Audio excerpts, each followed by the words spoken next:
Before I start, I want to say something directly to anyone watching this who might be going through something dark right now. You are not alone, and what you are feeling is real. This video talks honestly about depression, childhood trauma, and difficult life experiences. I am not a mental health professional. I am just someone who has lived through a lot, and I believe that sharing honestly can help others feel less alone in their own struggles. If you are in crisis, please reach out to someone you trust or a mental health support line in your country. Now let me tell you my story. Depression is something I have lived with for most of my life. Not the kind that shows up occasionally when things go wrong and then lifts when circumstances improve. The kind that has been a constant presence in the background of almost every chapter of my life, sometimes quiet and manageable, sometimes so heavy that the basic functions of being alive feel like an impossible weight. I know what it looks like from the inside, in all its different shapes and forms, and today I want to talk about that honestly. Because depression does not always look the way people expect it to, and I think that gap between the reality and the expectation causes a lot of people to suffer in silence, without ever getting the support they need. Let me start at the beginning because context matters, and my beginning was complicated. I grew up in a household that was not safe in several ways simultaneously. My father struggled with alcohol and was involved in other serious issues that created a violent and unpredictable environment at home. He was not always violent, but the possibility of violence was always present, and growing up inside that possibility shapes a child in ways that take years to understand, and even longer to begin to undo. My mother had her own mental health challenges that she never acknowledged and never sought help for. She was not well, and that unwellness expressed itself in ways that affected every person in our family. Mental illness ran through both sides of my family, though nobody talked about it openly. In the environment I grew up in, those things were buried, denied, and managed through silence. I was the oldest child. That position comes with a specific weight in Filipino families, and it came with a particular weight in mine.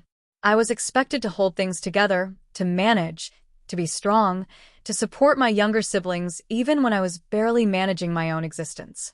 I moved through 4 different schools during elementary and 3 more during high school. Each move meant leaving whatever social connections I had managed to build and starting over from nothing. Friendships were constantly interrupted. Belonging was always temporary. I never settled long enough anywhere to feel fully at home. When you grow up without the safety and stability that children need, you become vulnerable to the people and situations around you in ways that are very difficult to protect yourself from when you are young. There were adults in my life who took advantage of that vulnerability. I do not want to go into specific details here because this video is not about that. But I want to name it clearly because it is part of the foundation of everything that came after, including the depression that has followed me for so long. I had my first serious thoughts about ending my life when I was in elementary school. I want to say that plainly rather than softening it because I think the truth matters more than comfortable language. I was very young, and I was already living inside a level of pain that I did not have the vocabulary or the support to process. I did not understand what depression was. The adults around me did not understand it either, or if they did not discuss it. Mental illness was something to be hidden, not addressed. So I carried it alone, the way children do when no one around them creates space for the truth. At 13, things became critical enough that I made an attempt. I am not going to describe it in detail, but I am not going to pretend it did not happen either, because erasing it from the story would make the rest of the story dishonest. What stopped me from going further at that moment was a thought about my mother, who was pregnant at the time. I was afraid that what I did might harm her, or the baby she was carrying. That fear, not hope, not someone reaching out, just fear of causing more harm, was what pulled me back. That is a very lonely place to be. I ran away from home after that. Being away from my family, even on the streets, felt safer than being inside that house. My aunt eventually found me and brought me to stay with her. She was kind to me in a way that I needed at that time, and I stayed with her for a while and went back to school. I was not healed. I was not even stable. But I was functioning, which is its own kind of survival. When I was older and had more independence, I became part of a religious community that gave me a sense of belonging I had never really had before. For the first time, there was a group of people who knew my name, who expected me to show up, who had a structure and a rhythm that I could attach myself to. The comfort of that was real. I do not dismiss it. But the religious environment also came with rules that were extremely strict, particularly around relationships. Members were discouraged from having romantic relationships openly, and those who were found to be in relationships could be suspended from the community. I was 18 when I became involved with someone who was significantly older than me, almost 18 years older. He was part of the same religious community. The relationship was kept secret because of the rules. I was young and lonely and desperate for genuine connection, and what I found was something that felt like it was offering me that, even though the secrecy of it meant it was fundamentally compromised from the beginning. That relationship lasted for more than 5 years. During that time, I stayed hidden from the community, hidden from my family in various ways, hidden from myself in the sense that I spent years not fully acknowledging what the relationship actually was and what it was doing to me. He was not someone who supported me openly. He did not acknowledge me in the ways that a genuine partner would. And as I got older and my desire for a real, visible, acknowledged relationship grew stronger, the situation became increasingly painful. When it ended badly, and in a way that left me with a deep sense of shame and confusion that took years to begin to sort through. In the aftermath of that relationship, I went into one of the darkest periods of my life. I was not eating properly. I was not sleeping properly. The nightmares that had plagued me in childhood returned, vivid and disturbing. I was functioning on the outside in the minimal ways required to keep going, while inside I was in a state that I can only describe as a kind of deterioration. I ended up begging family members to send money for food during the pandemic. I had a job. I was working. But the depression was so severe at that point that my ability to work consistently was severely compromised. The guilt of not being able to provide for my family, combined with the shame of having to ask for help, combined with the ongoing physical symptoms of severe depression, created a cycle that was very hard to break. I had to pretend I was fine. I had always had to pretend I was fine. It was the skill I had developed earliest and practiced longest, performing okayness while falling apart internally. During that pandemic period, I also experienced something that I want to describe because I think it illustrates how depression affects the body in ways that go beyond mood. I lost much of my sense of taste. Food became almost flavorless, and I compensated by eating things that were very salty, very sweet, or very spicy, because those sensations could still break through when ordinary flavors could not. Spicy food in particular became a way of feeling something in my mouth when eating otherwise felt like consuming nothing at all. This is a real symptom of depression and chronic stress. The nervous system, under sustained pressure, begins to function differently, and the sensory experience of daily life can become muted in ways that most people would not associate with a mental health condition. The physical health consequences of years of chronic stress and depression have been significant. I've been dealing with high blood pressure, elevated blood sugar levels, and high creatinine, which indicates kidney stress, since my 20s. These conditions run in my family, but the research on the connection between chronic stress, depression, and physical illness is clear. When the body is under sustained psychological pressure for extended periods, especially from early childhood, the systems that regulate everything from immune function to cardiovascular health are affected. I did not develop these conditions simply because of bad genetics. I developed them in a body that spent decades carrying more than it should have been asked to carry. I have social anxiety now, and I want to explain what mine actually looks like because I think it is different from what most people imagine when they hear that term. I am not shy. I can carry a conversation. I can be warm and engaging when I am working with students, especially when there is a screen between me and the other person, and the interaction has a defined purpose and structure. What I struggle with is unstructured social environments, crowds, public markets, and situations where I cannot control the level of sensory input coming at me. I get dizzy in crowded places. I get headaches. The noise and movement and unpredictability of being around many people can feel physically overwhelming. This is not shyness.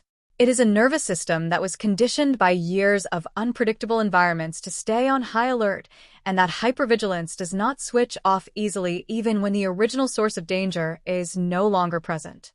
Loud noises still startle me disproportionately. Getting wet unexpectedly, even just from rain when I am inside, can trigger a physical anxiety response. These things trace back directly to specific experiences, including a period during the pandemic when I was living in a place with a hole in the roof, where heavy rain would soak through and drip onto me and my belongings, including my laptop, which was my only means of earning income.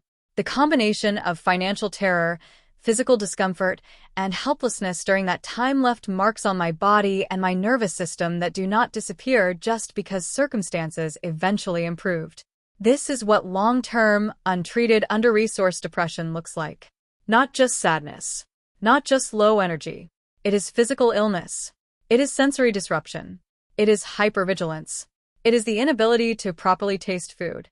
It is nightmares that wake you up so that you are afraid to sleep. It is performing strength and normalcy in front of the people who depend on you while privately wondering how much longer you can keep going. I want to say something about religion and forgiveness because it is part of my story and because I think it is something that many people in religious communities struggle with silently. The religious community I was part of taught, as many do, that forgiveness is a fundamental obligation. That you must forgive those who have wronged you in order to receive forgiveness yourself. That holding on to anger or resentment is spiritually dangerous. That the right response to being harmed is to release that harm and move toward reconciliation. These teachings come from a place of genuine spiritual intention, and I do not dismiss the wisdom behind them entirely. But I want to be honest about what it felt like to be told, repeatedly and in various ways, that I needed to forgive people who had abused me, manipulated me, and caused serious damage to my life and health, while those same people showed no genuine acknowledgement of what they had done, no real change in behavior, and in some cases continued to act in harmful ways while presenting themselves as righteous. Forgiveness, in the version it was taught to me, sometimes felt less like a path to freedom and more like a mechanism for keeping me silent and compliant. Forgiving someone who does not acknowledge what they did and has not changed what they do is not the same as healing. It can actually keep you trapped in proximity to the harm. I am still technically suspended from that community over matters that are deeply personal and that I do not need to justify here. I have complicated feelings about faith and about whether I still believe in the things I was taught. Some days I feel like I still want to be part of something larger than myself. Some days the distance between what the community preached and what the people in it practiced feels too large to bridge. I hold that ambiguity without trying to force a resolution. Spiritual uncertainty is allowed. It is human. What I want anyone watching this to take away is that depression is not a character flaw, a choice, or a spiritual failure. It is a real condition with real causes, real physical symptoms, and real consequences when it goes unaddressed. It can begin in childhood. It can run alongside trauma. It can express itself in the body as pain, illness, and sensory disruption. It can hide behind a person who looks like they are managing, who makes others laugh, who shows up to responsibilities, who performs competence while privately barely holding on. If you recognize yourself in any part of the story, please know that what you are experiencing is real. Please know that the shame around it, wherever it comes from, does not belong to you. And please know that reaching out, whether to a professional, a trusted person, or even just admitting the truth to yourself, is not weakness. It is the beginning of something. I am still in that beginning. Some days are genuinely better than others. I have more stability now than I had during the worst periods. I have my dogs. I have this channel. I have work that I do, imperfectly but consistently. I have not given up. I want to say that clearly. After everything I have described, and there is more I have not described, I am still here, still trying, still showing up to whatever today asks of me. That is not a small thing. And if you are still here too, after whatever your version of all of this has been, neither is yours. Thanks for watching. If this conversation resonated with you, please consider hitting the subscribe button. I am currently working toward my goal of 1,000 subscribers so I can finally monetize this channel and turn this passion into a sustainable part of my future. This is my unfiltered diary of solo living in the Philippines, from the long days in the ESL classroom to my journey as a beginner learning Japanese and Korean. Your support helps me build my retirement fund and keeps this channel growing.